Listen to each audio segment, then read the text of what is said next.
ಇದೆ. ಕನ್ನಡಿಗರಿಗೆ ಅವಮಾನ ಮಾಡಲಾಗ್ತಾ ಇದೆ. ಅತಿ ಹೆಚ್ಚು ಕನ್ನಡ ಭಾಷೆಯನ್ನ ಬಳಕೆ ಮಾಡೋದು ಮಂಡ್ಯದಲ್ಲಿ. ಸೊ ಹಾಗಾಗಿ ಮಂಡ್ಯದಲ್ಲಿ ಈ ಒಂದು ಪ್ರತಿಭಟನೆಯ ಕಾವು ತೀವ್ರತೆಯನ್ನ ಪಡೆದುಕೊಳ್ತಾ ಇದೆ. ಕನ್ನಡಿಗರಿಗೆ ಅವಮಾನಗಳಾಗ್ತಾ ಇದೆ. ಕನ್ನಡಿಗರನ್ನ ಅವಮಾನಿಸಲಾಗ್ತಾ ಇದೆ. ಎಷ್ಟು ಅಂತ ಸಹಿಸೋದು? ಕರ್ನಾಟಕದಲ್ಲಿ ಕನ್ನಡವೇ ಸಾರ್ವಭೌಮ. ಕನ್ನಡಕ್ಕೆ ಬೆಲೆ ಸಿಗ್ತಾ ಇಲ್ಲ. ನೀರು, ನಾಡು, ನುಡಿ, ಜಲ ಅನ್ನುವಂತಹ ಸಂದರ್ಭದಲ್ಲಿ ನಾವು ಮೊದಲು ಆದ್ಯತೆಯನ್ನ ಕೊಡಬೇಕು. ನಮ್ಮ ಭಾಷೆಯನ್ನ ನಾವು ಪ್ರೀತಿ ಮಾಡಬೇಕು. ಆದ್ರೆ ನಾವು ಎಷ್ಟೇ ಪ್ರೀತಿ ಮಾಡಿದ್ರೂ ಅದಕ್ಕೆ ಸರಿಯಾದಂತಹ ಬೆಲೆ ಸಿಗ್ತಾ ಇಲ್ಲ.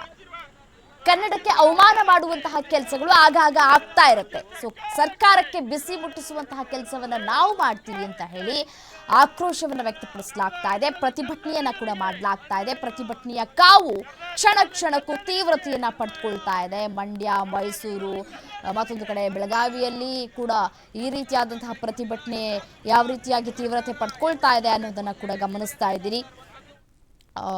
ಬೆಂಗಳೂರಿನಲ್ಲೂ ಕೂಡ ಬೆಳಿಗ್ಗೆ 10 ಗಂಟೆಯ ನಂತರ ತೀವ್ರತೆ ಪಡೆದುಕೊಳ್ಳುವಂತಹ ಸಾಧ್ಯತೆಗಳು ಕೂಡ ಇದೆ. ಸೊ ಹಾಗಾಗಿ ಬೆಂಗಳೂರಿನಲ್ಲಿ ಎಲ್ಲವೂ ನಾರ್ಮಲ್ ಆಗಿದೆ. ಸದ್ಯದ ಚಿತ್ರಣ, ಸಿಲಿಕಾನ್ ಸಿಟಿ ಜನರಿಗೆ ಕರ್ನಾಟಕದ ಬಂದ್ ಬಿಸಿ ತಟ್ಟುತ್ತಾ ಇಲ್ಲ. ಬೆಂಗಳೂರಿನ ರೈಲ್ವೆ ಸ್ಟೇಷನ್ ನಲ್ಲಿ ಎಂದಿನಂತೆ ಓಡಾಟಗಳಾಗ್ತಾ ಇದೆ. ರೈಲ್ವೆ ನಿಲ್ದಾಣದ ಮುಂಭಾಗ ಮಾತ್ರ ಬಿಗಿ ಬಂದೋಬಸ್ತನ್ನ ಒದಗಿಸಲಾಗಿದೆ. ಮೆಜೆಸ್ಟಿಕ್ ನಲ್ಲಿ ಎಂದಿನಂತೆಯೇ ಆಟೋ, ಕ್ಯಾಬ್ ಓಡಾಟ ನಡೀತಾ ಇದೆ.